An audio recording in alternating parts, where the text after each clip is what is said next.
"Why would you save me?" she asked, her voice trembling. He looked at her, eyes steady, voice low and certain. "'Cause I know what it feels like to need saving." The prairie waited, silent and wide. One choice could change everything. The wind tore across the prairie, carrying dust, ash, and the faint scent of smoke. She knelt at the edge of a freshly dug grave, fingers brushing the damp earth. Her heart ached, heavy and unyielding, each beat a reminder that what she had loved most was gone. Above, the sky stretched gray and unbroken, pressing down with a quiet weight that matched the hollowness inside her. She pressed the locket against her chest, worn and warm from her palm, the photograph inside blurred by years and tears. The wind lifted her hair, whipped at her skirts, and seemed to whisper all that she had lost. The barn behind her leaned like a skeleton, charred beams jutting into the sky. Every gust carried memories of laughter, warmth, and the life that had been stolen by fire, by raiders, by fate. Her eyes traced the horizon, wide and indifferent, stretching beyond her farm, beyond the ruin, beyond the pain. Each step she had taken in the last days had led her here, to grief and silence. She could still feel his hand in hers, the warmth of his touch in the quiet of the barn at dusk. The memory made her shiver, not with cold, but with absence. The crow overhead croaked and passed, wings slicing through the gray sky, a stark witness to all that remained. She rose slowly, boots sinking into wet soil, and let her gaze sweep over what had been. The fields were stubbled, broken, and empty. Fences lay in pieces, charred posts splintering into the earth. She had buried more than a husband, she had buried a life. By midday, the wind had grown harsher, pressing against her, tugging at her resolve. She gathered what remained of her belongings, a worn satchel, a blanket singed at one corner, and a tin cup blackened by fire. Each item carried memory, grief, and weight, and each step forward felt heavier than the last. She stopped atop a low ridge, surveying the expanse of prairie. The ruins behind her were proof of destruction, yet before her stretched possibility, harsh, unforgiving, but present. She could not stay rooted in grief, could not let the wind bury her in despair. One step, one choice, one movement forward, that was all it would take. Night fell slowly, cold and wide. The stars pricked the sky, distant and indifferent. She curled herself in the thin blanket near the remains of the orchard, skeletal trees swaying around her. The wind rattled, a constant reminder that the prairie did not pause for grief, nor for healing. She pressed her hands to the earth beneath her, as if drawing strength from the soil, grounding herself in what little remained. By midnight, a fox cried in the distance, and she breathed in the scent of damp earth and ash.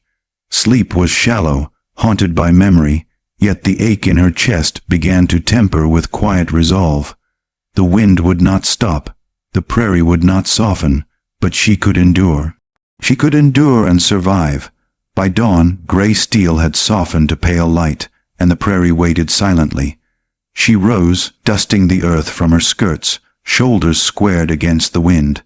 The horizon called, indifferent yet full of possibility. Each gust pressed against her, testing her resolve, and she tested herself in return, step by deliberate step, across broken earth, and toward a future she had not yet dared to imagine. The ruins were behind her, the grief still in her chest, but the thread of life pulled her forward. Every step carried memory and courage in equal measure. The wind whipped harder, yet she did not falter. For the first time in hours, she lifted her chin to the sky, letting the prairie witness her determination. And in that quiet dawn, the question lingered, not in words, but in the weight of her own heart. Could she survive what had been lost and still embrace what lay ahead? By morning the horizon stretched wide and gray, but within its expanse, the first threads of resolve had begun to weave themselves into her soul. The prairie was quiet at first, deceptive in its stillness. She moved along the ridge, eyes scanning the horizon for anything that might threaten her fragile step forward. The wind carried the scent of smoke from distant fires, hints of destruction yet unseen. Each footfall sank into the soft soil, a whisper of life on a land that had already claimed so much. Her hands clutched the satchel close, the weight of memories pressing against her ribs. Every ruined fence, every charred timber behind her, told a story she could not ignore. The open sky offered no comfort, only exposure, and she knew the prairie's calm could shift in an instant. Her pulse quickened at every rustle in the grasses, each distant sound magnified in the vast emptiness. Farther along, the ridge bent downward toward a creek, where the earth still smelled faintly of smoke. She paused, listening. A crow cawed somewhere to the east, a lone sentinel tracing the wind. Her eyes flicked to the horizon again, and in that brief glance, she caught it, a figure atop a distant rise, silent, unmoving, watching. Fear prickled at the edges of her resolve. She stiffened, instincts flaring. Who could be there? Friend or foe? The stranger did not wave, did not call, but the weight of his presence pressed upon the landscape like an unspoken warning. Her hand went to the knife at her belt, a thin comfort against the unknown. The wind shifted, carrying the faint scent of leather and horseflesh. She swallowed hard, forcing herself to move forward, step by deliberate step, even as the shadow on the ridge remained, patient, calculating. Somewhere deep in her chest, a quiet understanding settled. The prairie was never empty. It was never safe. By midday, the sun burned through the gray veil above, and the heat of it pressed against her skin. The ridge led her toward a narrow canyon, a natural shelter that promised a moment's reprieve. She lowered herself into its shallow shade, grateful for the cover. From this vantage, she could see the ruined farm behind her, the charred timbers stark against the earth. And across the fields, the stranger remained, a silhouette etched against the horizon, watching and waiting. Her heart thumped in her chest, each beat a reminder that she was still alive, still capable of fear, still capable of defiance.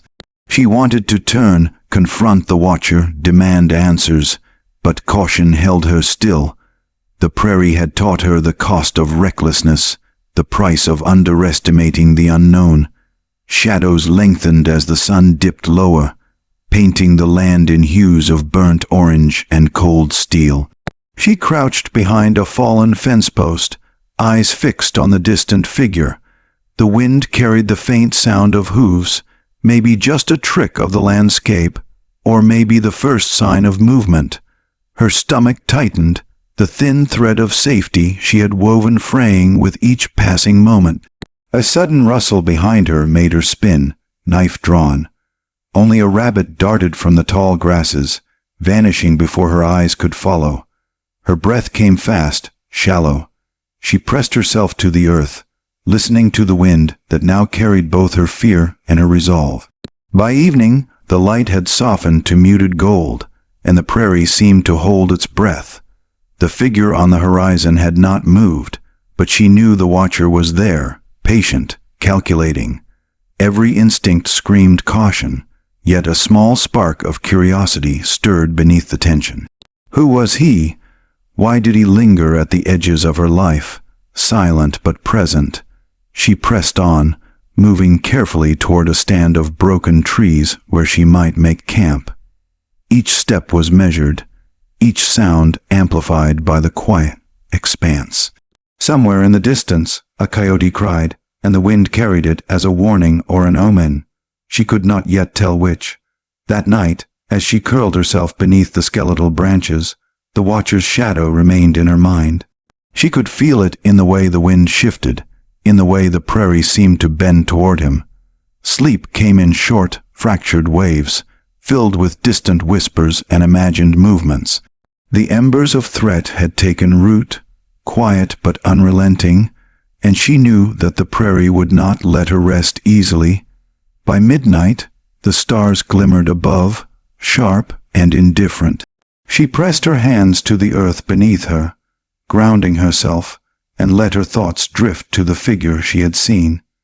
He had not spoken, had not moved closer, yet the weight of his presence lingered. The prairie held its secrets tightly, and she understood that she had stumbled into one of them. By dawn, a thin light stretched across the horizon, painting the land in steel and silver. She rose, muscles stiff from a restless night, eyes scanning for any sign of movement. The watcher was gone, vanished as silently as he had appeared, and yet the feeling remained. The sense that someone had marked her presence, that her steps were now observed, that the prairie itself had shifted. She adjusted her satchel and stepped forward, carrying grief and resolve in equal measure. The prairie was vast and indifferent, but somewhere along its expanse, a shadow had been left, waiting. She did not yet know if it was threat or salvation, only that the next steps she took would matter more than any she had walked before. The morning light cut sharp across the prairie, illuminating the broken land with a cold clarity. She paused atop a gentle rise, eyes scanning the horizon. The watcher from yesterday had vanished, but the uneasy weight of his presence lingered like smoke in the air. Every gust of wind carried uncertainty, and every step felt heavier with the knowledge that someone, or something, was waiting. Then she saw him, a lone rider, emerging from the distant haze, boots deep in dust, horse moving with quiet certainty. His silhouette stood stark against the orange-tinged sky, a figure both imposing and wary. He did not wave, did not call, but his gaze seemed to cut across the miles, piercing straight to her. Her heart quickened. Fear, caution, and a reluctant curiosity collided inside her.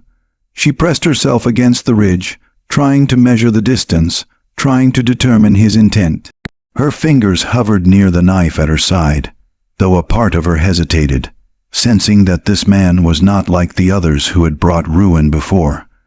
The rider slowed as he approached, reins held loosely, yet every movement radiated a quiet strength.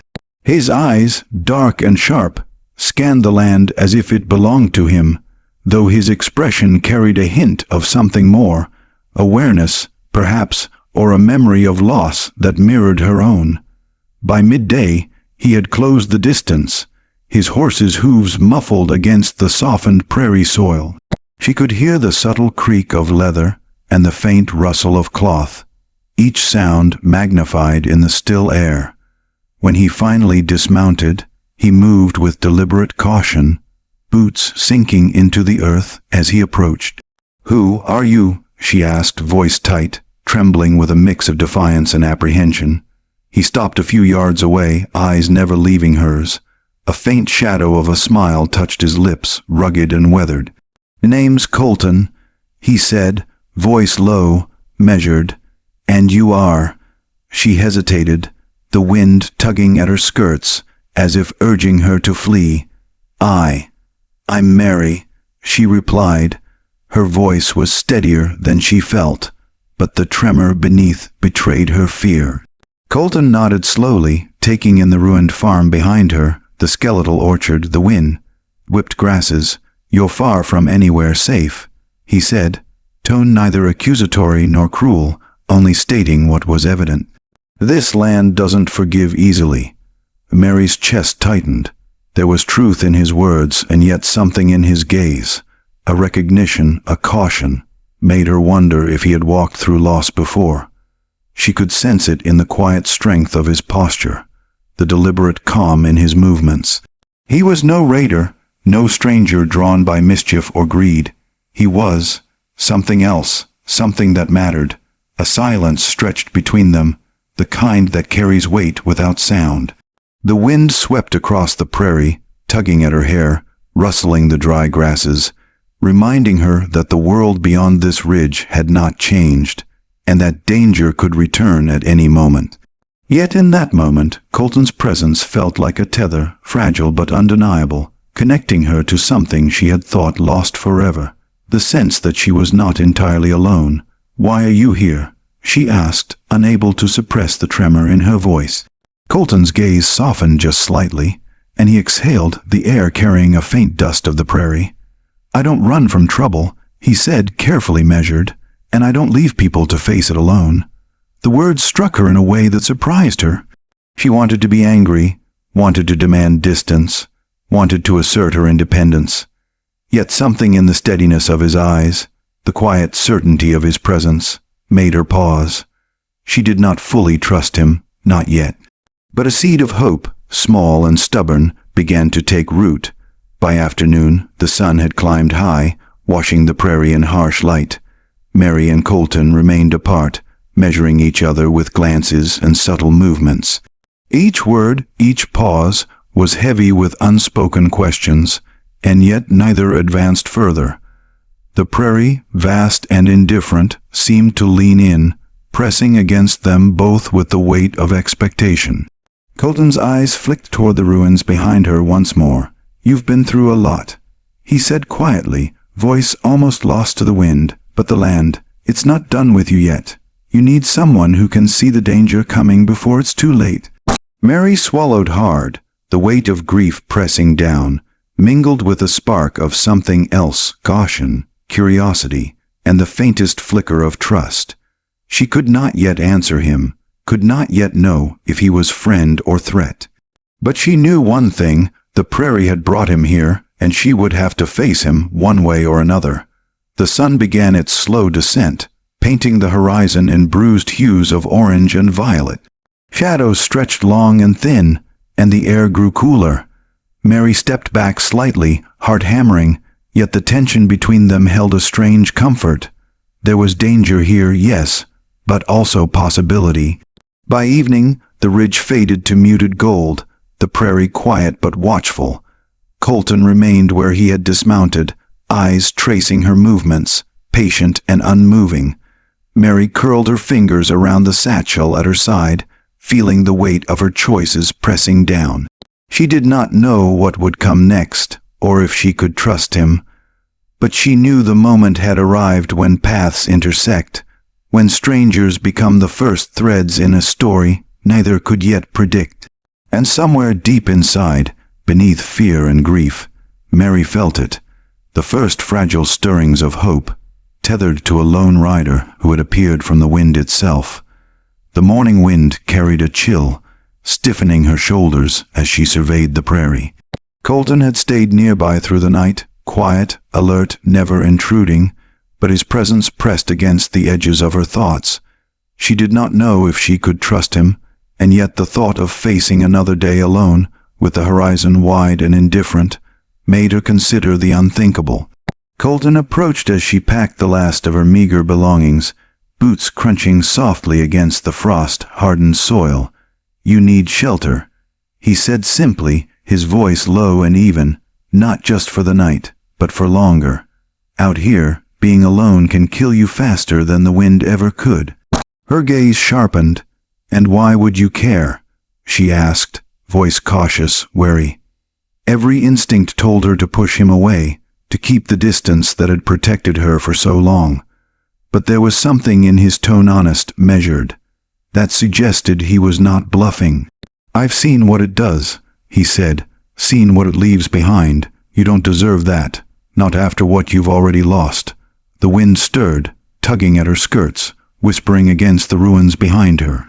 She weighed her pride against survival, fear against the fragile thread of hope. To accept his offer would be to surrender some measure of independence, to step into his world, unknown and uncertain. And yet, the alternative, solitude, exposure, vulnerability, loomed larger than any fear of compromise. Finally, she nodded, barely perceptible, and Colton inclined his head, as if acknowledging a pact made in silence. "I'll need help around the cabin," he said. "Nothing more than work you're capable of.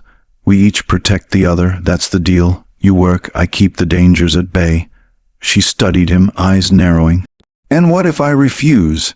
He shrugged, shoulders loose, calm, but his eyes held the quiet weight of inevitability. "Then you go on alone, and the prairie doesn't forgive mistakes." The choice hung between them, taut as a drawn bowstring.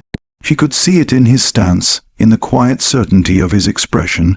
This was no idle offer, no test of ego. He meant it. And perhaps, she thought, He understood survival better than she could admit. By midday, they walked toward the cabin together, the prairie stretching wide around them, indifferent to their presence. The wind carried dust and the faint scent of pine, reminding her that even in desolation, life endured. Colton moved easily, deliberate, each step measured to anticipate danger and guide her through the uneven land.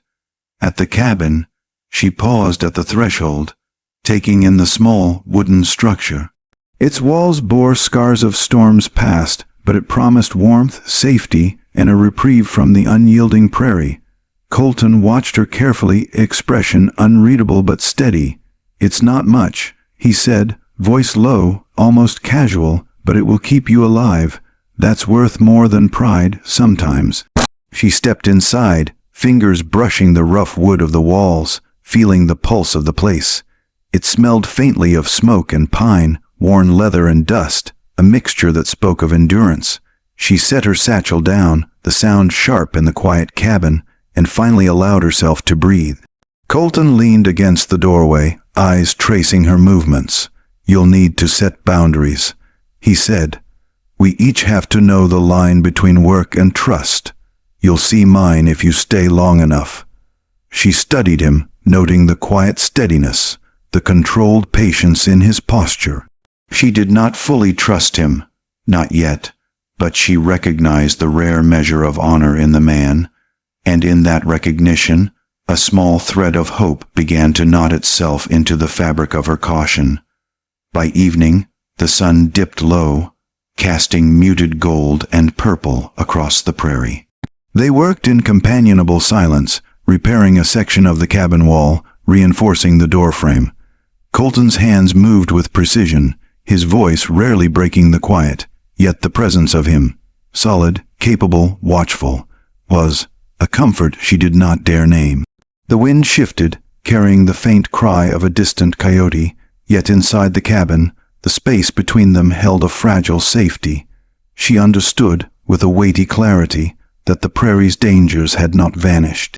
But for the first time since the fire, she felt a tether, a connection, however tentative, that made the threat feel bearable. That night, they sat across from each other, firelight flickering over faces etched with past losses. Words were few, but glances were not. Trust had not yet been spoken aloud, but it lingered between them, unacknowledged yet undeniable. She traced the outline of the cabin walls, feeling the weight of survival, and realized that sometimes protection came not from solitude, but from the stranger willing to stand beside you. By midnight, the wind howled outside, rattling the cabin with its relentless insistence. Yet inside there was quiet. A tentative peace, fragile as it was, settled over them. She closed her eyes, drawing a deep breath, and for the first time in days, allowed herself to imagine safety. Not permanent, not guaranteed, but real for the moment. By morning, the prairie was still, yet every gust carried the promise that danger was never far. And Mary understood that shelter, like trust, was something earned and fragile, a delicate balance between caution and courage. She was ready, in her own slow way, to learn that balance, step by deliberate step, with the lone rider who had appeared at the edge of her world. The night pressed close against the cabin, cold wind rattling the walls, but inside, the fire crackled softly, casting amber light over the room. Mary sat across from Colton, the warmth brushing her cheeks, and for the first time in days, silence did not feel threatening, it felt safe. Tentatively, Colton poked at the fire, sending sparks upward into the dark. "You're quiet," he said, voice low, steady. "Most people don't survive long out here if they stay silent too long." Mary's fingers traced the edge of her cup, the warmth seeping into her hands. "Silence sometimes keeps you alive," she murmured. She looked up, meeting his eyes for a fraction of a second before turning away. There was something in him that did not rush, did not demand, just watched, waited.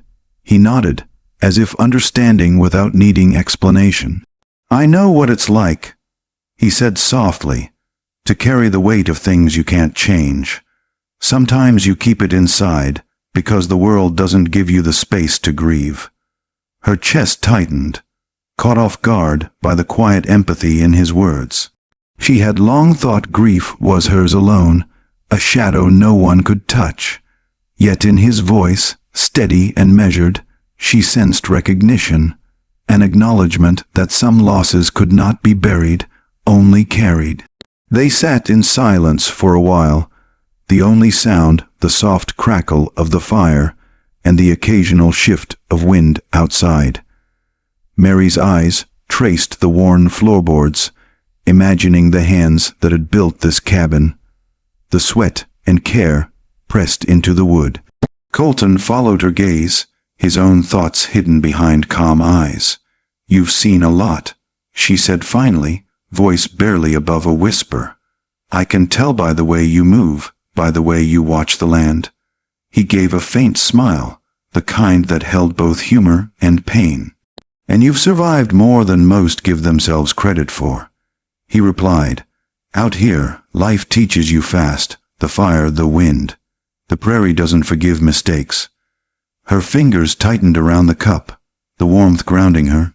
"I've lost everything," she said, words spilling into the quiet, "and yet, I keep walking, I don't know why." Colton's eyes softened, shadowed by something she could not yet name. "Because you're stronger than you think," he said simply. "Because even in loss you keep moving. That's what separates the living from the forgotten."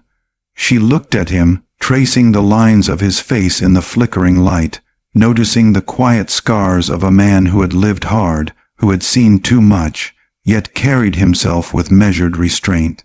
There was a history there, unspoken, but present, like the weight of a shadow that followed him even in stillness. By midnight, the conversation had drifted to quieter memories, small stories of survival, of mistakes and lessons learned. Mary felt the walls she had built around herself soften just enough to let a thread of trust slip in. She did not speak of her husband, not yet, but she sensed he understood without needing the details. Colton leaned back, eyes reflecting the firelight. "We each carry ghosts," he said. "Mine just learned early that the world doesn't pause for regrets. You've learned differently, but the lesson is the same. You keep going, or the prairie swallows you." Mary nodded slowly, the fire's warmth settling into her chest, mingling with a fragile sense of connection. It was not love, not yet, but something quieter, a recognition of shared endurance, of parallel grief, of the silent promise that neither would face the prairie completely alone. Hours passed, the night deepening around them. The fire burned low, and yet the cabin felt less like a shelter and more like a bridge between two lives, tentative and unsteady, but real. She realized that trust did not come in declarations, only in moments like this, in silence, in empathy, in acknowledgement of the struggles neither could escape. By dawn, the fire had died to embers, and the pale light of morning crept across the cabin floor. Mary rose, stretching limbs stiff from sitting, and felt a quiet resolve settle over her. The prairie outside remained vast and indifferent, but inside, a small warmth lingered, tethered to the man who had shared the fire with her, who had spoken of loss and endurance without judgment. The first step toward trust had been taken. It was fragile, easily broken, yet undeniable. And Mary understood, with cautious clarity, that the path ahead would require patience, courage, and the willingness to lean on someone who had entered her life when the prairie seemed determined to keep her alone. By morning, the prairie was still, but in her chest, a quiet ember of connection burned, and Mary knew that the stories shared by firelight were only the beginning, a prelude to what lay ahead: danger, discovery, and perhaps, in time, something more. The sky darkened in the late afternoon, clouds rolling in like a tide of gray steel. The wind picked up, tugging at the edges of the cabin and rattling the loose boards with urgent insistence. Mary tightened the blanket around her shoulders and stepped to the doorway, watching the prairie stretch wide and restless. Rain had not yet fallen, but the smell of wet earth and ozone hung heavy, a warning that the storm was near. Colton emerged from the shadows of the cabin, coat dusted with dry soil, eyes scanning the horizon. "We need to move," he said, voice steady, commanding, yet not unkind. "The storm won't wait, and the prairie will punish hesitation." Mary hesitated, heart quickening. She had survived fire, raiders, and ruin, yet the thought of facing a tempest in the open prairie without shelter pressed a cold weight against her chest. And yet, the quiet certainty in Colton's presence, the way he moved with calm authority, pulled her forward. They mounted the horse together, Mary gripping the reins tightly, boots digging into the stirrups. The first drops of rain struck, sharp and cold against skin and leather. The wind swirled around them, a living force that threatened to unseat them at any moment. But Colton guided the horse with practiced hands, steadying both mount and rider against the prairie's fury. The rain intensified, drumming against their shoulders, soaking hair and coats, and Mary clung to him instinctively.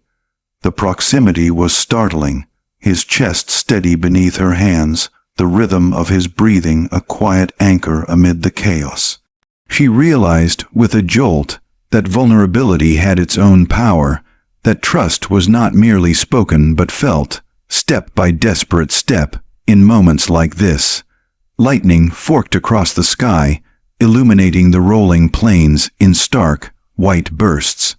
Thunder followed, deep and resonant, shaking the earth beneath them. The storm was not merely weather. It was a test, pressing them together, forcing proximity and reliance in a way the prairie had never demanded before. Colton's voice cut through the wind, "Hold tight. Don't fight the horse, don't fight me. We'll get through this." His eyes met hers for a moment, and something unspoken passed between them. Recognition, reliance, a fragile trust born of necessity. The minutes stretched relentless. Rain poured in sheets, wind whipped across the prairie with furious insistence, and the horse moved steadily, guided by Colton's calm. Mary felt the tension drain from her body, replaced by a cautious surrender. In that surrender, there was clarity.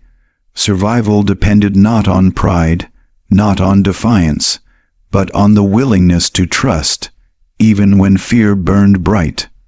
By nightfall, the storm had not relented, but they had found a shallow ravine where the earth offered partial shelter. Dismounting, both soaked to the bone, Mary shivered violently, teeth chattering. Colton stripped off his wet coat and draped it over her shoulders, his hand brushing hers briefly, a touch fleeting yet grounding. They huddled together, pressed against the earth, listening to the storm rage over the prairie. Each flash of lightning revealed the vast expanse of their vulnerability, and yet each moment of shared stillness brought them closer, building a bridge of understanding and connection that neither could articulate. Mary spoke finally, voice low over the wind. "I've never felt so exposed, or so alive." Her words startled even her, but Colton did not flinch. Instead, he nodded, eyes fixed on the horizon where lightning still danced. "Exposure teaches you strength," he said quietly, "and sometimes it teaches you trust." Hours passed in the storm's grip. They shared little conversation, only breaths, glances, and the quiet understanding that emerged when two people faced nature's raw force together. Vulnerability had become intimacy, fear had become reliance, and in the midst of chaos, an unspoken bond began to form, delicate but undeniable. By midnight, the rain had softened to a steady drizzle, and the wind had lost some of its fury. Colton leaned close, checking the fire-starting materials they had salvaged, ensuring they had warmth before the night grew colder. Mary watched him, noting the meticulous care, the quiet competence, the steadfast presence that had become a lifeline. She realized then that the prairie, with all its danger and indifference, had forced them together, not by choice, but by necessity. And necessity, she understood, often became the crucible where trust, courage, and even desire could take root. By dawn, the storm had passed, leaving the prairie glistening with fresh rain and the scent of wet earth. They emerged from their temporary shelter, bodies sore but spirits steady. The wind was gentler, carrying with it a tentative promise that the world, though vast and dangerous, could also be endured if faced together. And Mary understood something new. Survival was more than walking through loss. It was learning to lean on someone else, to trust their strength, and to find warmth in the midst of relentless cold.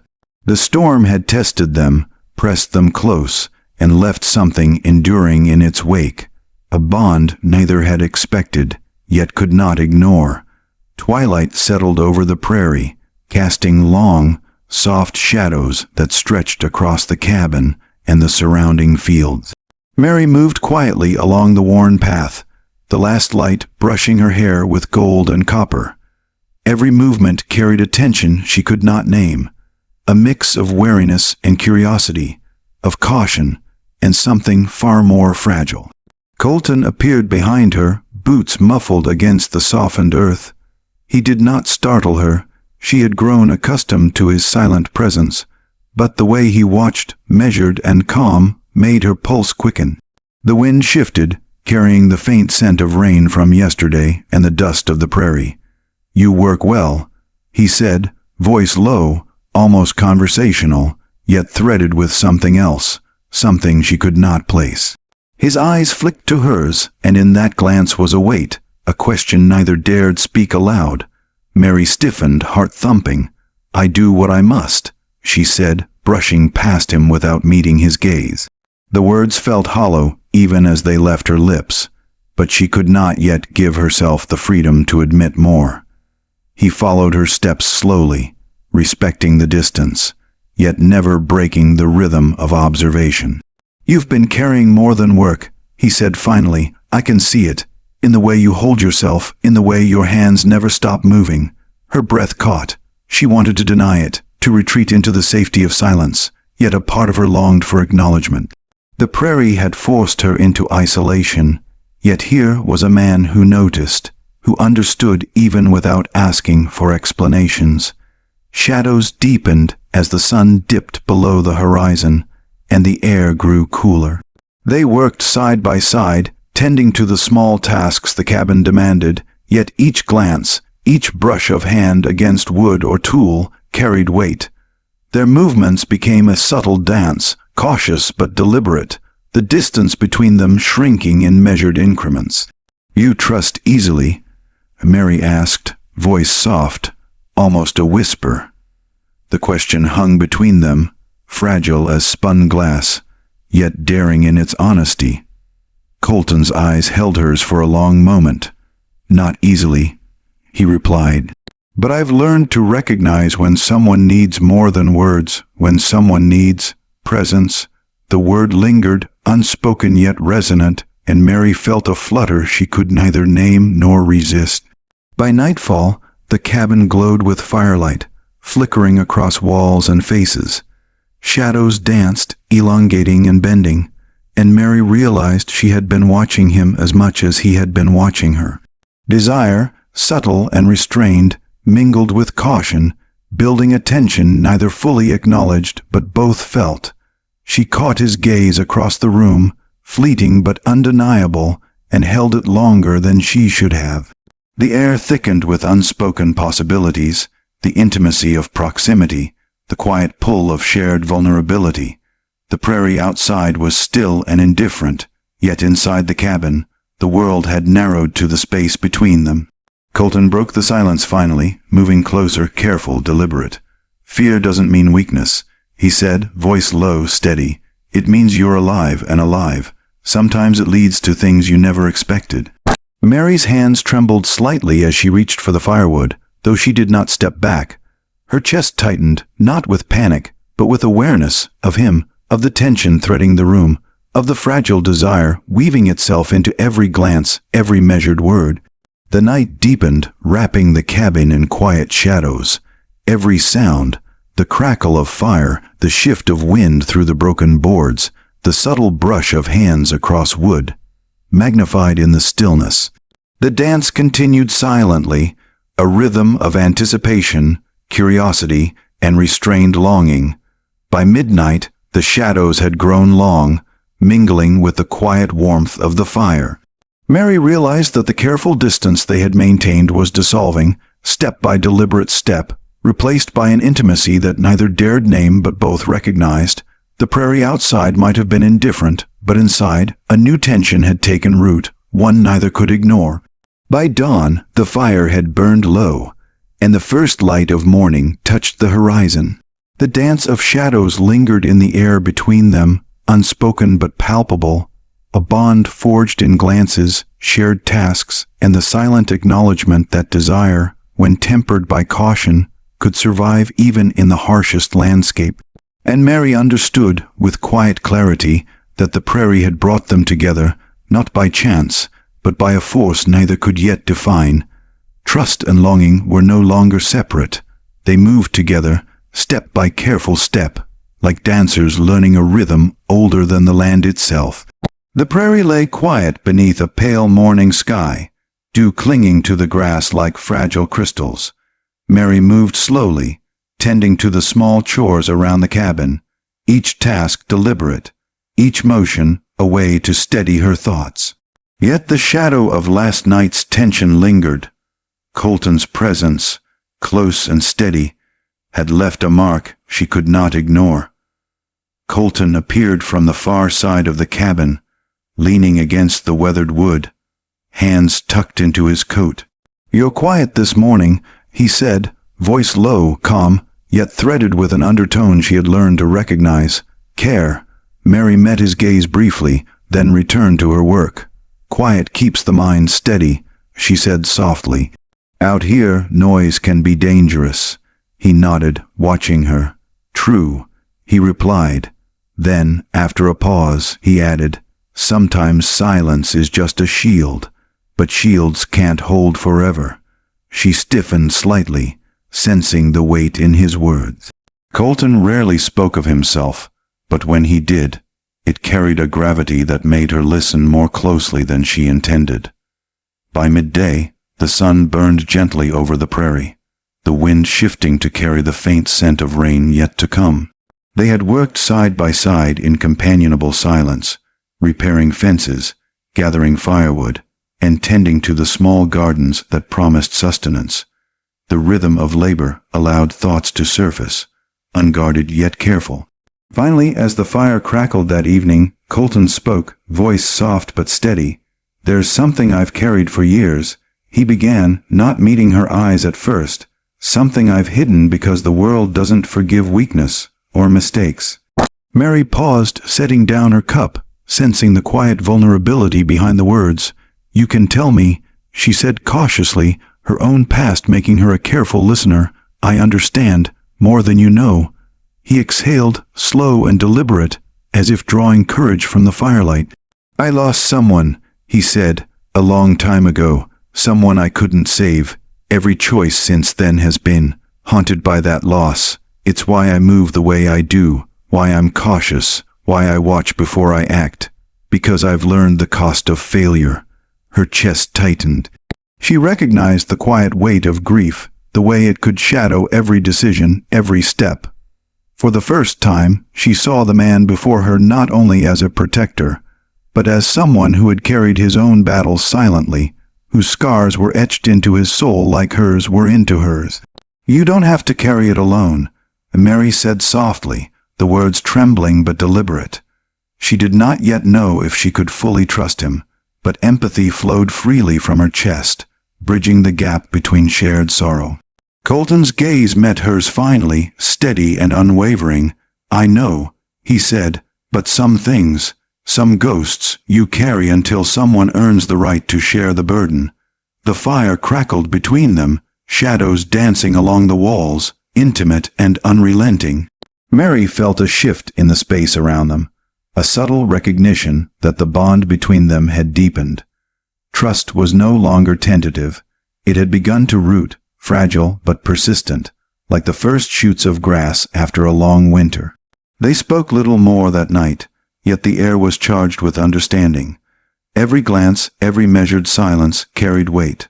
Colton had offered a piece of himself carefully, and Mary had met it, not with judgment, but with quiet acknowledgement. By midnight, the prairie outside seemed to mirror the intimacy within. Stars blinked coldly above, indifferent witnesses to their tentative bond. Inside the cabin, warmth lingered, fragile yet undeniable, a bridge between loss and the possibility of trust. Mary traced the rim of her cup, letting the weight of the moment settle. She realized that sharing stories exposing scars did not weaken them. It made them human. Vulnerability, she understood, was the quiet forge in which connection was built. By dawn, the first light crept over the prairie, soft and golden. The fire had burned low, and yet the cabin held a new warmth, not from flames, but from the shared understanding between two people who had glimpsed each other's pasts and chosen to remain. Mary rose, stretching stiff limbs, and felt the quiet surge of something unfamiliar. Hope. It was small, cautious, yet persistent. And she understood that for the first time, she and Colton were no longer merely sharing space. They were sharing fragments of themselves, each secret laid in trust like stones, forming a path across the vast prairie. The prairie lay wide and quiet beneath a crimson dusk, but the peace was fragile. Mary moved along the fence line, checking the perimeter, each step deliberate, alert. Even after days with Colton, the shadow of danger lingered, a reminder that survival in this land was never guaranteed. Suddenly, a figure emerged from the distant tree line, fast and unannounced. Mary froze, heart hammering, hand instinctively reaching for the knife at her hip. Her breath caught in the sharp, cool air as the threat drew closer, and she realized the isolation of the prairie was a double-edged sword. Freedom, yes, but vulnerability, too. Mary, Colton's voice cut across the distance, sharp and commanding. He emerged from the cabin's shadow, rifle raised, boots steady against the uneven ground. His presence, calm yet unyielding, anchored her panic even as her pulse raced. The intruder, a bandit, armed and reckless, charged forward. Colton met him with a practiced precision born of years on the frontier, and Mary ducked instinctively behind a fence post, watching the confrontation unfold. The world narrowed to the clash of danger, the flash of steel, and the weight of survival. Colton moved with deliberate efficiency, disarming the threat and forcing him to retreat. Yet the danger was not entirely past. Mary's chest heaved, adrenaline mingling with a new awareness, the sharp clarity of how closely life and death danced here, how quickly everything could be lost. When the intruder fled into the shadows, Colton returned to her side, eyes scanning the horizon before settling on hers. "You're safe," he said quietly, but the warmth in his gaze betrayed more than mere reassurance. It was gratitude, concern, and something unspoken, layered with the weight of unacknowledged longing. Mary's knees weakened slightly, though she tried to steady herself with the fence post. I thought." Her voice faltered, the terror of moments ago still thrumming through her veins. "You thought you'd be alone," Colton said softly. His hand brushed hers, brief but deliberate, grounding her in the present, tethering her to something steady in a world that threatened chaos at every turn. The prairie wind shifted, carrying the scent of rain and dust, wrapping them in a fragile cocoon of quiet after the storm of danger. Their eyes met, and in that charged silence, everything unspoken between them seemed to press forward. The trust, the gratitude, the growing, undeniable pull of desire. Colton stepped closer, careful, measured, yet impossible to ignore. Mary's breath caught again, heart hammering not with fear this time, but with the sudden, overwhelming intimacy of proximity. He did not speak, did not command, but the weight of his presence pressed gently, insistently, against the space she had reserved for caution. Their faces were inches apart when the tension finally broke, not with words, but with a kiss, sudden and urgent yet tempered with restraint. It was a collision of fear and relief, trust and longing, the first physical acknowledgement of everything that had grown quietly between them. Mary's hands rose instinctively, brushing against him, hesitant yet insistent, matching the rhythm of the moment. The kiss lingered, electric and grounding, until the sound of the distant prairie, the whisper of wind, the call of a lone bird, reminded them that the world outside was still wide and indifferent. They pulled back slightly, foreheads brushing, breathing mingling, the quiet aftermath of revelation holding them together. I didn't expect," Mary began, voice trembling, caught between disbelief and wonder.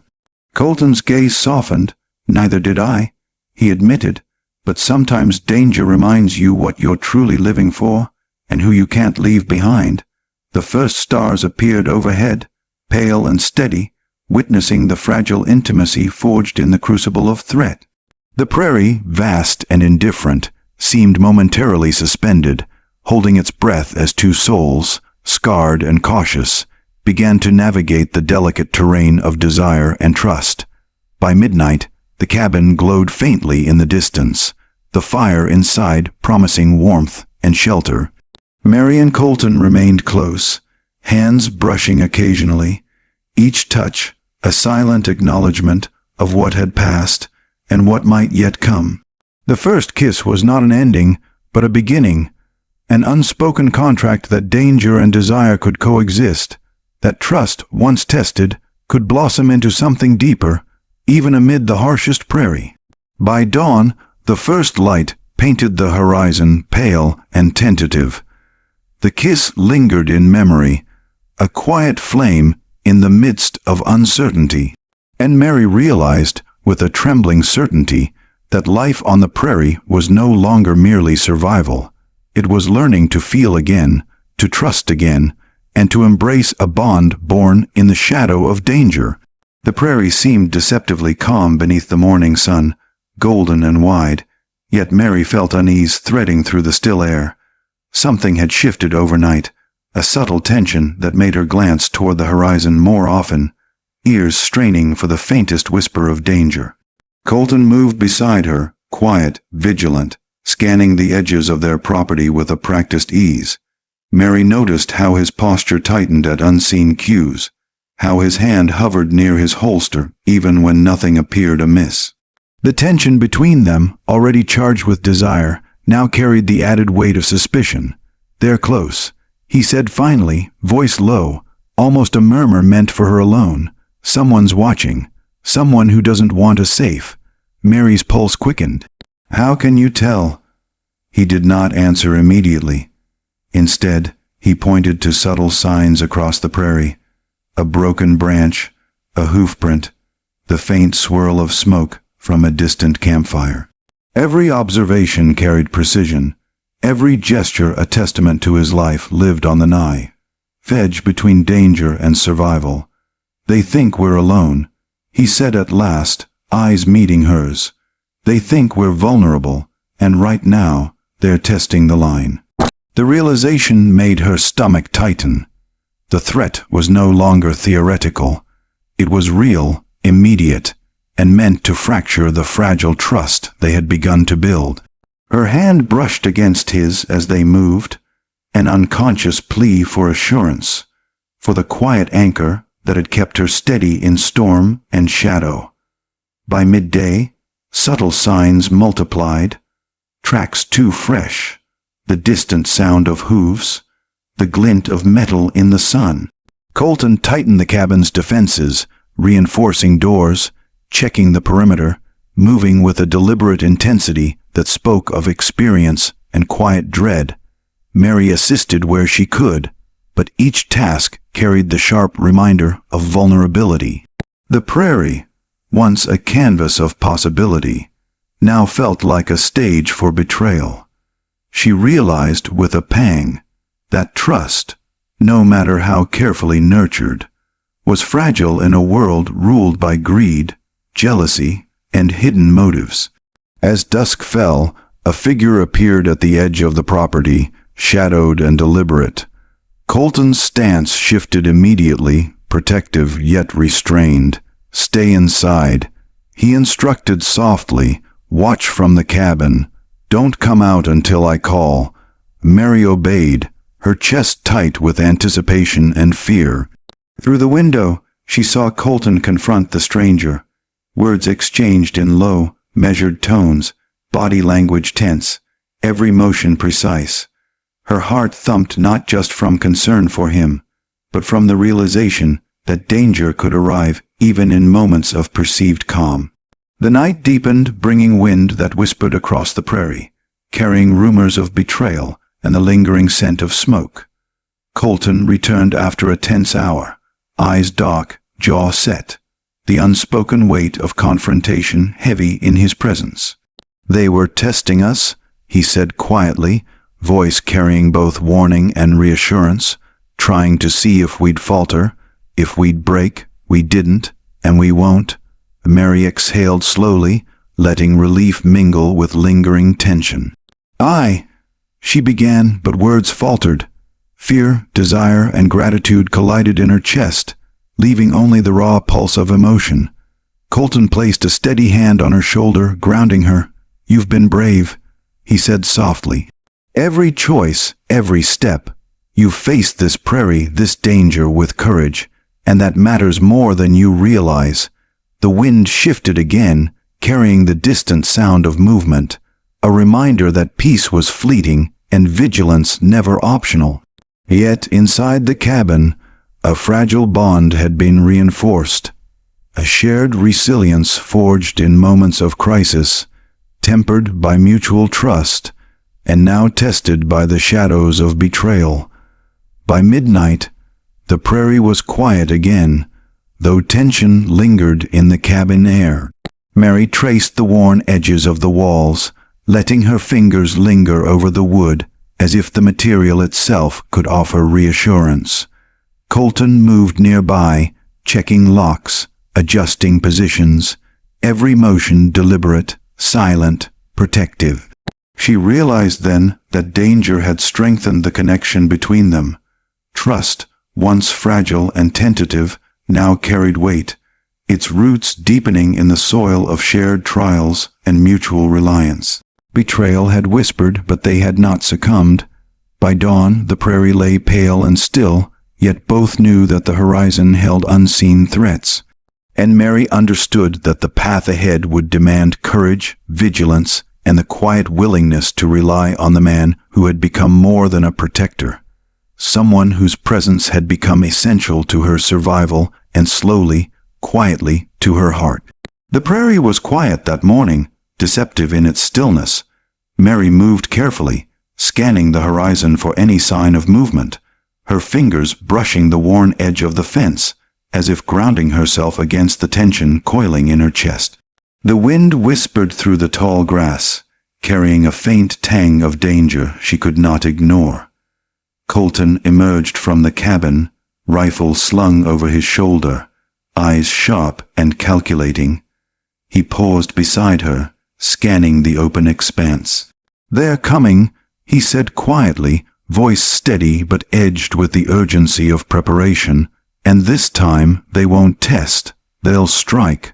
Mary's chest tightened. She had faced threats before, but never with stakes this high, never with the possibility of death so immediate. Her hands clenched the fence post, knuckles white, yet she refused to show hesitation. Survival required focus, courage, and the calm presence of someone she had come to trust.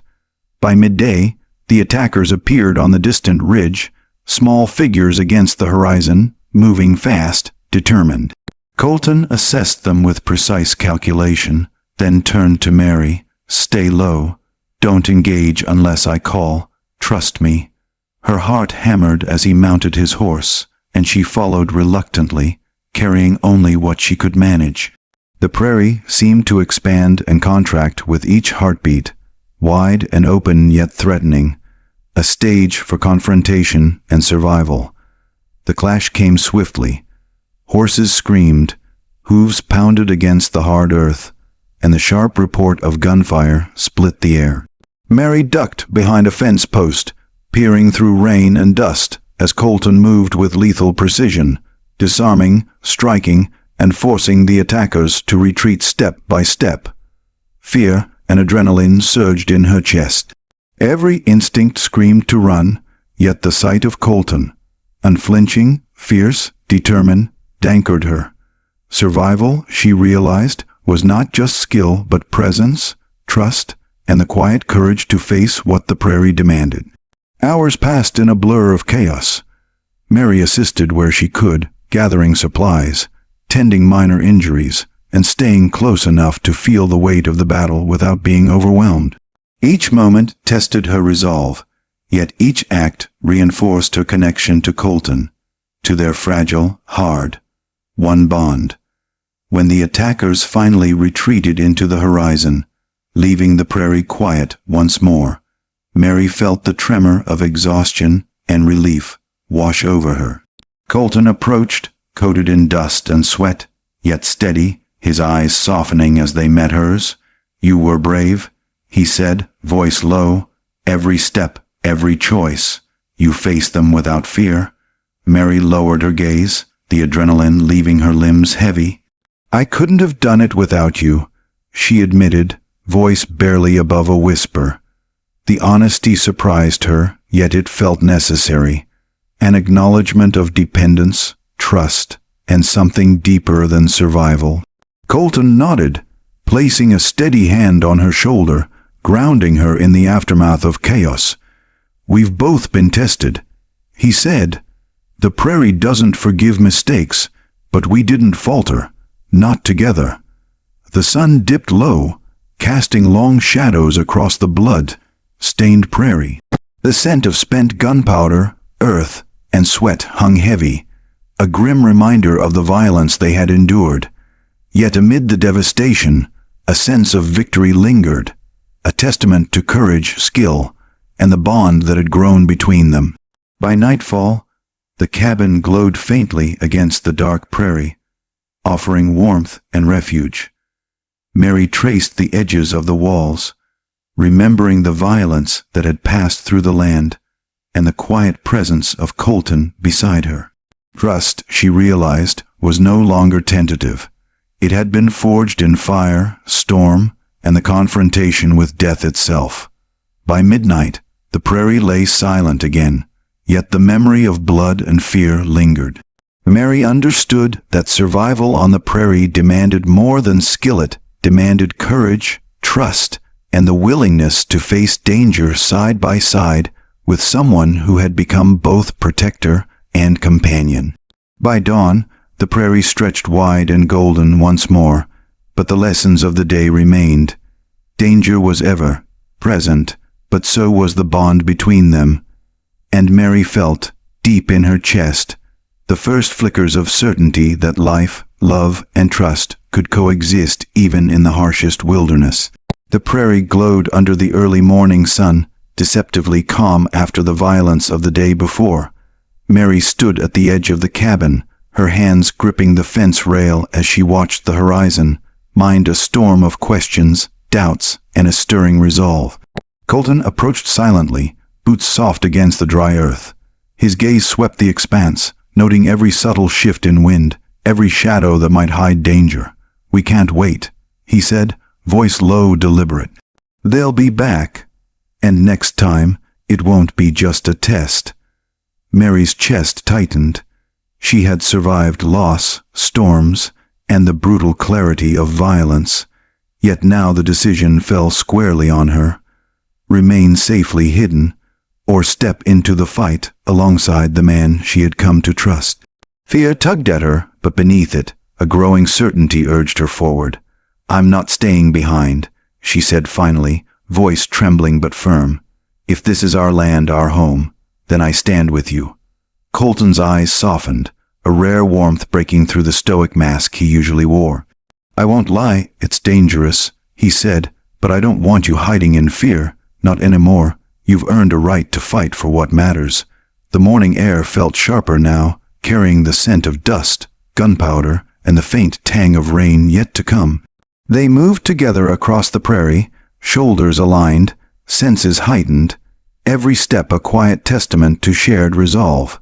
The bond between them, once fragile and tentative, had matured into something solid, forged through adversity, trust, and unspoken understanding. By midday, the distant figures of the rival faction appeared again, bold and reckless. Colton's hand rested lightly on Mary's shoulder, grounding her, steadying her against the surge of adrenaline. She drew a deep breath, feeling both fear and an unexpected surge of courage. When the confrontation came, it was swift. Horses reared, dust swirled, and the crack of rifles echoed across the prairie. Mary moved with surprising precision, instincts sharpened by days of survival, fear channeled into controlled action. Beside her, Colton was a calm force, striking with deliberate efficiency, covering her with movements honed by years of frontier life. Their eyes met repeatedly amidst the chaos, silent communication passing between them. A glance that said, "I've got you," a nod that said, "We're in this together." Danger sharpened the connection they had begun to build, each risk taken side by side solidifying trust and intimacy in ways words never could. Hours passed like minutes, the battle ebbing and flowing with unpredictable rhythm. Mary's resolve hardened, her confidence growing with every choice made, every danger met, every moment she stood shoulder to shoulder with Colton. She realized then that courage was not the absence of fear, but the willingness to act despite it, and that some battles were won not by strength alone, but by the unity of those who refused to falter. By dusk, the prairie lay quiet once more. The rivals had retreated, leaving a landscape marked by tracks, disturbed earth, and the subtle echoes of struggle. Colton approached Mary, eyes scanning her carefully before settling on her face. "You stood," he said simply, admiration and pride layered beneath the calm tone, "and I knew you would." Mary exhaled slowly, letting tension drain from her limbs. "I didn't stand alone," she said, her voice soft, carrying both gratitude and acknowledgement of the bond between them. "I stood with you." The prairie wind stirred, carrying the scent of rain, earth, and renewal. Shadows lengthened across the land, but Mary felt an inner clarity she had not known before. Trust, courage, and shared purpose had become inseparable threads weaving her life with Colton's, binding them in ways neither danger nor distance could unravel. By midnight, the cabin glowed warmly against the dark prairie. They sat together, tired yet unbroken, hands brushing occasionally, the quiet intimacy of shared trials lingering in every glance. Mary understood now that standing meant more than fighting. It meant committing, risking, and embracing the uncertainty of life alongside someone who had proven indispensable to her survival and her heart. By dawn, the prairie stretched wide and golden, but Mary's resolve remained firm. She had chosen to stand, and in doing so, had sealed a bond forged not only in danger, but in courage, trust, and the quiet acknowledgement that some connections demanded action, not just words. The first light of dawn stretched over the prairie in soft gold and rose, but the calm was deceptive. Mary stood at the edge of the cabin, ears straining, the faint whisper of wind carrying the distant sound of movement. Danger had returned, closer and more relentless than before. Colton appeared beside her, mounted and alert, eyes scanning the horizon. "They're coming for more than a fight," he said quietly. "They want to claim this land, and if they take it, they take everything we've built, everything we care about." Mary's chest tightened. The stakes had never felt so real, so immediate. She had faced fear, storms, and bloodshed before, but now the threat was not just survival. It was the possibility of losing everything she had dared to hope for, including the fragile bond forming between her and Colton. By mid-morning, the enemy emerged, a swarm of riders charging across the prairie with reckless determination. Colton's hand hovered near his rifle, his posture a mix of readiness and restraint. Mary moved with him, side by side, hearts pounding, breath caught in the rhythm of urgency. The battle erupted with sudden ferocity. Horses screamed, rifles cracked, and dust churned beneath hooves and boots. Mary ducked instinctively, adrenaline sharpening her awareness. She followed Colton's movements, trusting his guidance, responding to threats as they appeared, each choice a test of courage and instinct. A sudden charge from one side sent a rider toward Mary, reckless and intent. Colton reacted instantly, diving in to intercept, forcing the enemy to the ground but taking a glancing blow in the process. Mary's breath caught at the sight, pain flashed across his face, yet he remained unyielding, protective above all else. Her fear surged, raw and urgent. "Colton," she cried, moving to him, but he waved her back, voice strained yet firm. "Stay safe, you've got to survive this." Time slowed, every second stretched, heavy with the stakes of life and death. Colton's focus never wavered, even as the enemy pressed harder. Each maneuver was precise, every shot calculated, yet beneath the skill, there was the undeniable cost. He was risking everything to keep her alive. Mary understood then the depth of his sacrifice. It was not merely strategy or protection. It was a willingness to bear danger for her, to place her above himself, a quiet devotion that no words could fully convey. Fear mingled with awe, trust with longing, and an unspoken recognition that this moment would define them. The battle raged until the enemy finally broke, retreating under the unyielding defense of Colton and Mary. The prairie lay quiet again, dust and blood mingling on the earth, the scent of sweat and smoke lingering. Colton stumbled slightly, fatigue and injury pressing upon him, yet he turned toward Mary first, eyes searching hers for reassurance, for recognition, for acknowledgement of the bond they shared. Mary rushed to his side, hands trembling as she brushed dust and blood from his coat. "You shouldn't have. You could have." Colton silenced her gently, placing a hand over hers. "I had to," he said quietly. "It was never about me. It was about keeping you alive. Always you first." Her heart clenched with gratitude, relief, and something deeper. Love, nascent and fierce, threading through every fear, every choice, every stolen glance they had shared. She realized in that moment that survival had forged more than resilience. It had forged intimacy, trust, and an undeniable bond neither storm nor gunfire could break. By nightfall, the cabin glowed with firelight, offering warmth and refuge against the quiet prairie. Mary sat beside Colton, tending to his wounds, hands lingering longer than necessary, tracing the outline of his injuries with careful attention. The day's violence had left scars, yet the closeness it had forced upon them was undeniable. Colton's hand found hers, fingers brushing, and in the quiet, they held each other's gaze. "We've survived," he said softly, "together, and nothing out there, nothing, will change that." Mary nodded, chest heavy with emotion. The prairie beyond was wide, vast, and indifferent, yet within its expanse, a bond had been sealed, tested in fire, blood, and danger, strengthened by sacrifice, and made unbreakable by shared courage and trust. By dawn, the prairie lay washed in pale light, calm and still, yet the memory of sacrifice lingered. Mary understood fully now. Love, trust, and survival were intertwined, each demanding courage, each requiring risk, each rewarding those who dared to stand together. The prairie was quiet now, bathed in soft morning light, yet the scars of recent battles remained etched across the land. Mary stepped carefully among the charred remnants of fence posts, trampled earth, and scattered debris, each step a reminder of what had been lost and what could be rebuilt.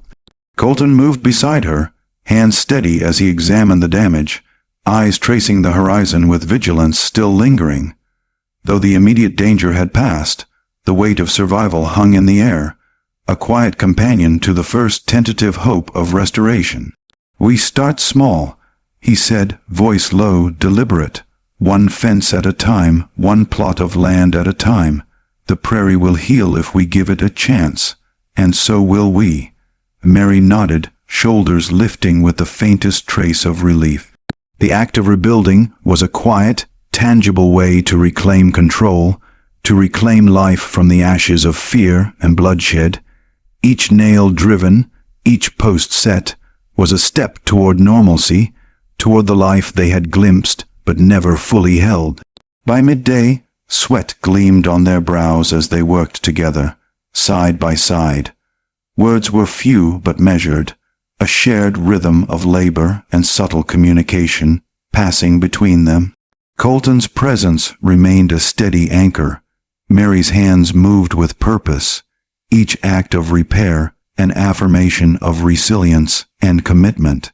The cabin itself demanded attention. Roof tiles replaced, walls reinforced, and hearths repaired. All small victories in a landscape that had tested them relentlessly. Mary found herself watching Colton more than the work, noticing the quiet determination in every movement, the subtle way he paused to ensure her safety, the lingering weight of care behind each glance.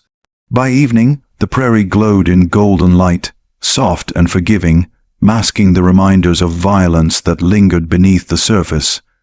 Mary paused at the edge of the newly repaired fence, inhaling the scent of earth, grass, and the faint tang of smoke from last night's fire. It smelled of survival and possibility. Colton joined her silently, hands brushing as they passed each other. He glanced toward her, eyes gentle yet steadfast. "It's not just the land we rebuild," he said softly. "It's us, every nail, every board, every step forward. It's a chance to reclaim what we almost lost."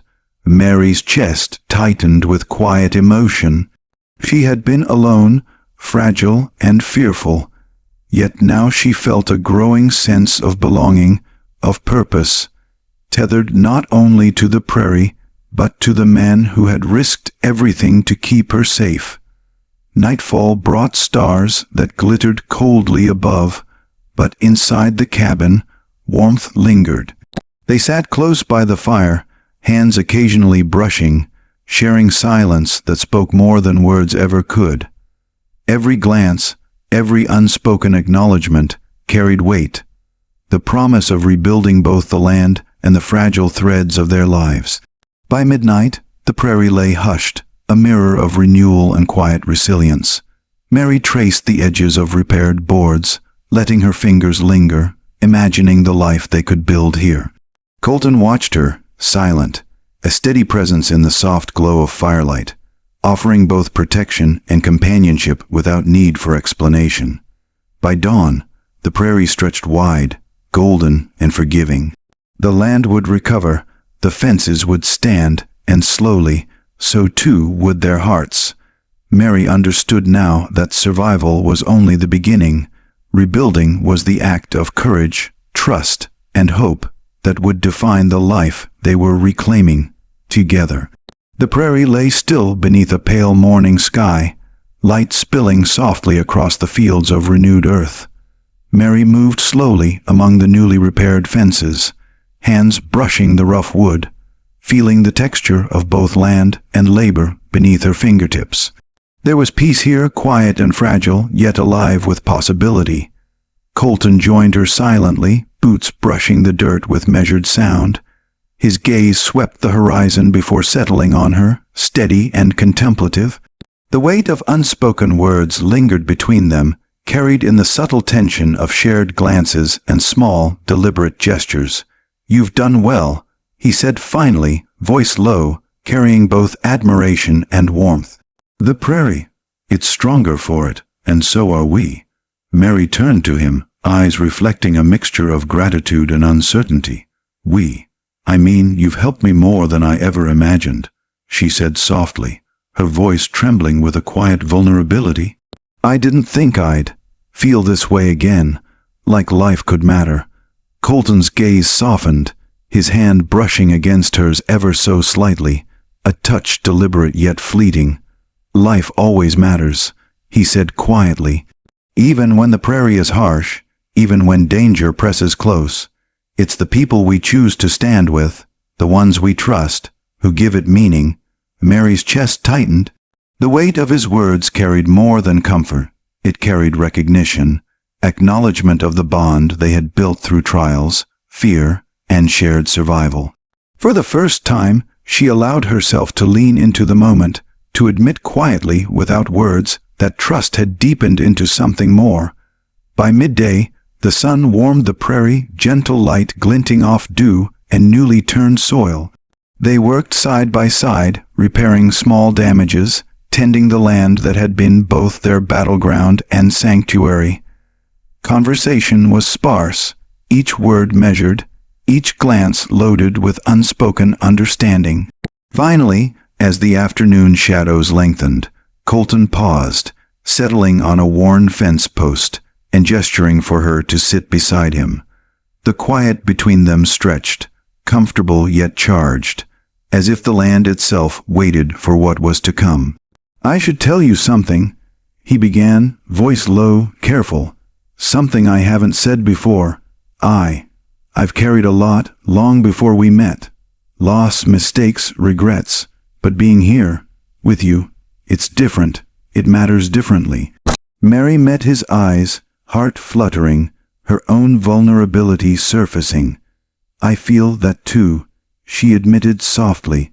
"I've been afraid for so long, of loss, of trusting again. But now, I feel like I can, with you." A faint smile broke across Colton's rugged face, rare and fleeting, but luminous with quiet relief. "Then we're both learning," he said gently, "learning to trust, to hope, to allow ourselves to care, even when it's dangerous to do so." The sun dipped lower, casting long shadows across the prairie. The wind stirred, gentle and forgiving, carrying the subtle scent of grass, earth, and renewal.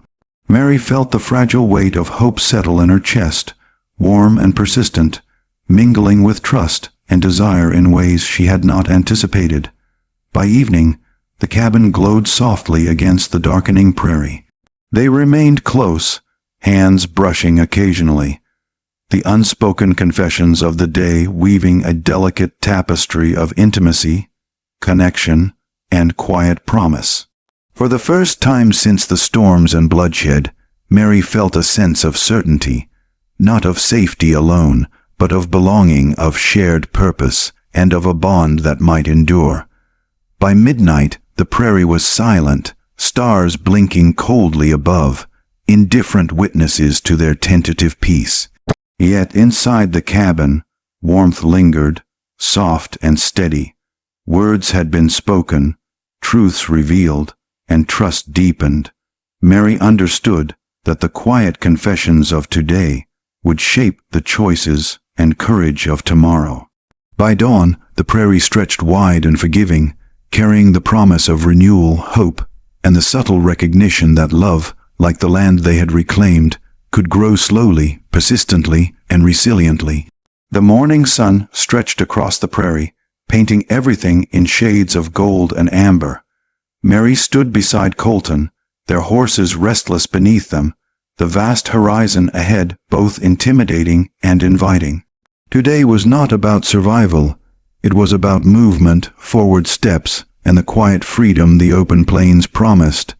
Colton adjusted his hat, eyes scanning the distant ridge lines. "The land teaches patience," he said softly.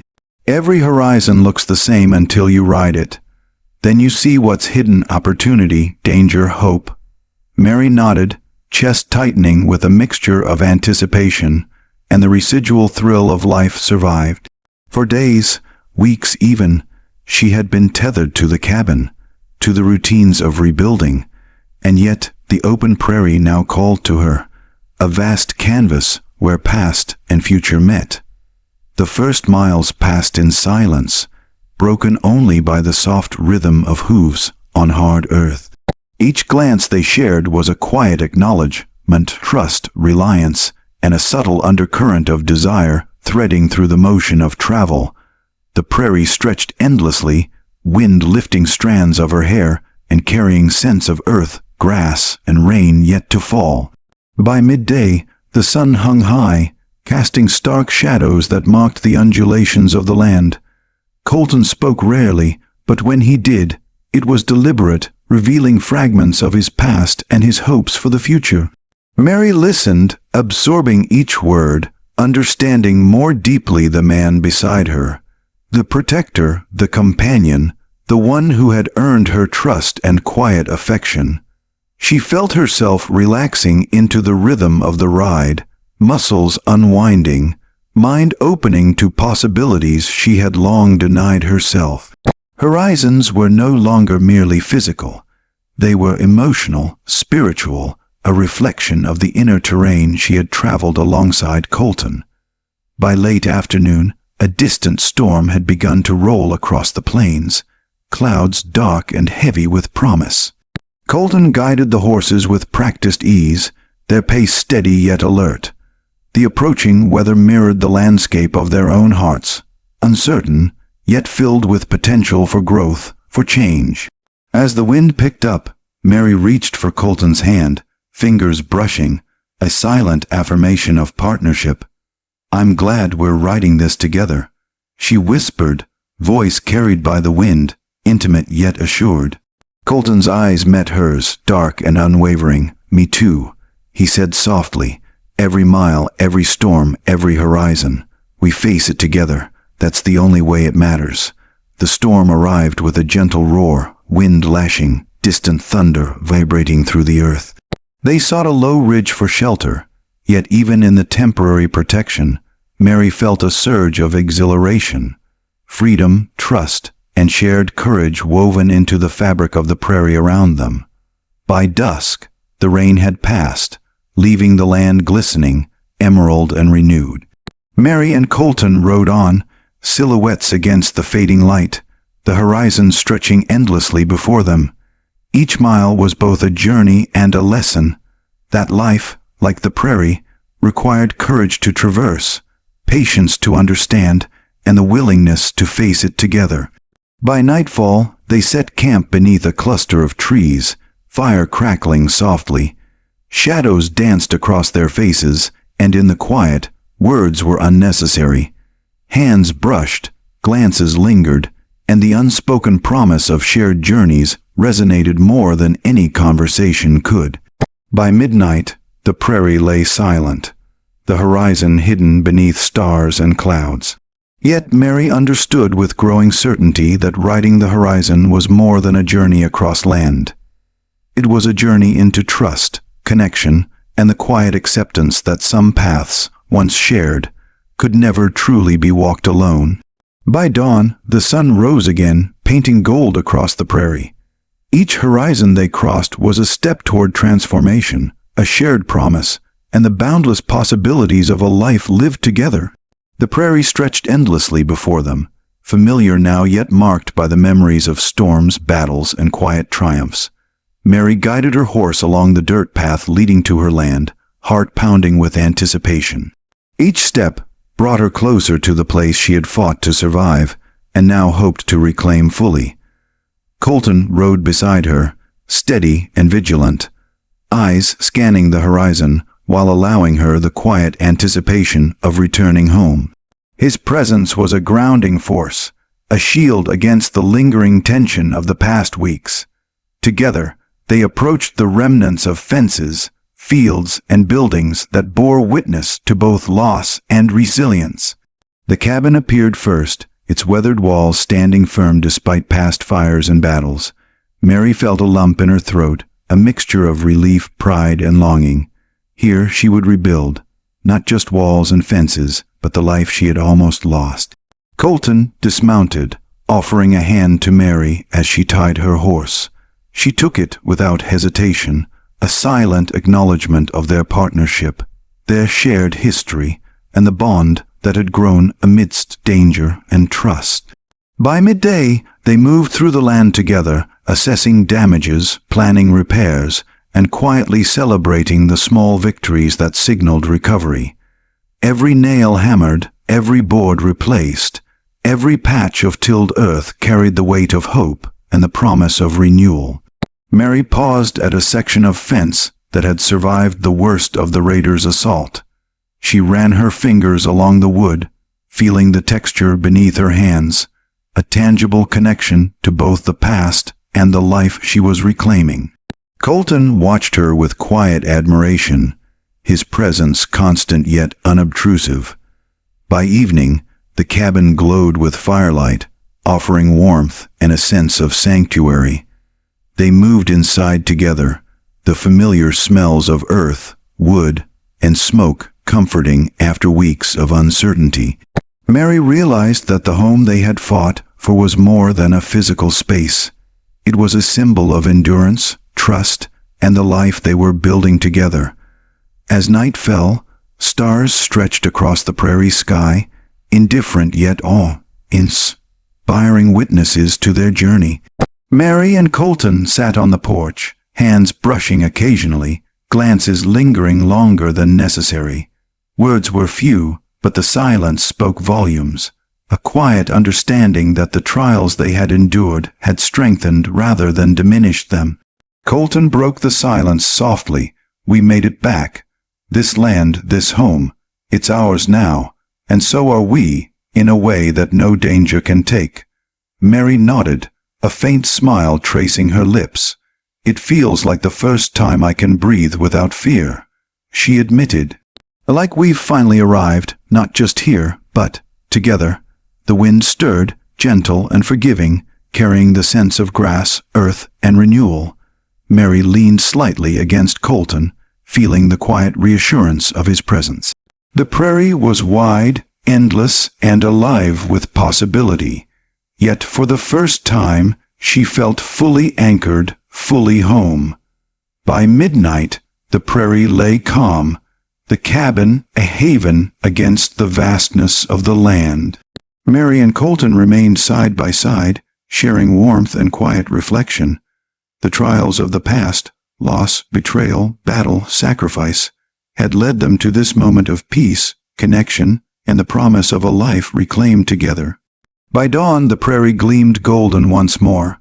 The land had been restored, their home repaired, and in that vast, forgiving expanse, Mary and Colton found more than survival. They found belonging, trust, and a shared future ready to be embraced. The prairie stretched wide beneath a molten sky, the sun sinking low and casting long, golden shadows across the land. Mary stood at the edge of a repaired fence, wind lifting her hair and carrying the scents of earth, grass, and smoke from the evening fire. The horizon seemed endless, yet for the first time in years, it felt inviting, safe, and full of possibility. Colton approached silently, the rhythm of his boots familiar, comforting. He stopped beside her, hands resting lightly on the rail, his gaze following the sun as it bled into the sky. "It's beautiful," he said quietly, voice carrying both awe and a rare softness. Mary nodded, eyes fixed on the horizon, letting the warmth of the dying sun touch her face. "It feels like the first time I can truly see the prairie, and ourselves," she said, voice low, carrying gratitude and reflection. "All we've endured, and yet we're still here, together." Colton's hand found hers, fingers intertwining, the gesture gentle yet deliberate. "We are," he said softly, "scars and all, every choice, every risk, every storm. It led us here, and nothing out there can take this from us." The wind shifted, carrying the quiet whisper of grass brushing against wood and stone. Mary leaned slightly into him, feeling the steady pulse of strength and protection beneath his touch. The journey they had shared, loss, betrayal, blood, sacrifice, had forged something unbreakable. By twilight, they walked slowly across the prairie toward the cabin, steps synchronized, movements unhurried. Each glance, each subtle smile, conveyed what words could not: trust, intimacy, and the quiet certainty of love that had grown through fire, hardship, and perseverance. Mary paused at the threshold of the cabin, glancing back at the horizon. The sky was ablaze with colors of fire and gold, a mirror of the trials and triumphs that had carried them to this moment. Colton rested a hand on her back, guiding her gently inside, grounding her in presence and reassurance. Inside, the cabin glowed with warm light.